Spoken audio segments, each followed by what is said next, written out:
Dans cette école kenyane, les enfants sont sensibilisés au MGF, les mutilations génitales féminines, par une ONG.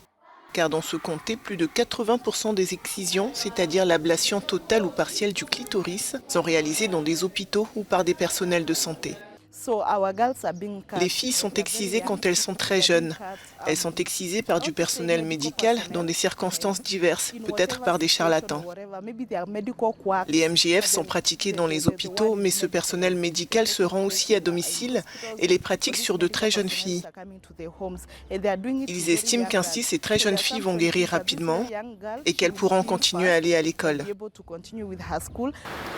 Doris est une sage-femme qui a par le passé pratiqué ces excisions, mais elle s'est rendue compte des conséquences de ces mutilations, notamment sur les femmes enceintes.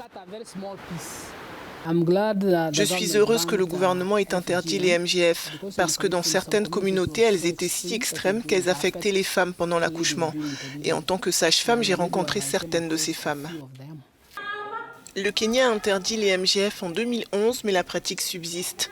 Ceux qui la défendent la considèrent comme un moyen de préserver la coutume, et ce, malgré les risques physiques, ce que déplore Edina, excisée quand elle avait 7 ans.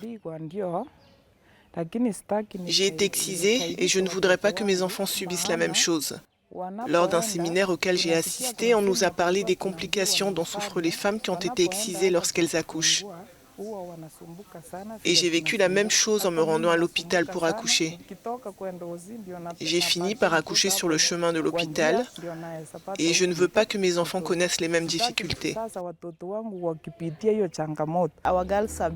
Nos filles ont été formées aux enseignements, aux compétences de vie qui seront nécessaires pour qu'elles deviennent des jeunes filles responsables et de futurs adultes. Aujourd'hui, c'est la cérémonie pour leur sortie. Elles sont considérées comme ayant passé ce rite de passage par lequel, traditionnellement, elles seraient considérées comme de grandes filles. Mais avec notre rite de passage alternatif, elles seront considérées comme de grandes filles, mais sans avoir subi l'excision.